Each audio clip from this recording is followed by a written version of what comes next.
Nel, ano yung instruction na ibinigay ng Pangulo kaugnay dito sa mga kababayan natin na apektado ng bakbakan sa Israel at Gaza?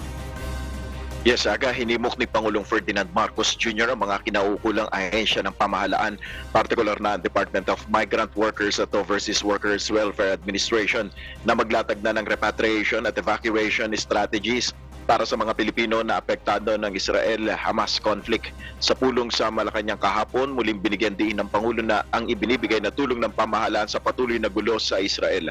Gayon din ang patuloy na pagtutok ng administrasyon at pakikipag-ugnayan ng pamahalaang Pilipinas sa Israeli government para matiyak ang kaligtasan ng mga Pilipino na nasa war-stricken country. Tiniyak ni PBBM na bibigyan ng tulong ang mga Pilipinong mare-repatriate, kabilang sa mga ibibigay na ay ang financial, livelihood, scholarship, food assistance at iba pa. Ayon sa Department of Foreign Affairs, 30,500 na Pilipino ang naninirahan sa Israel.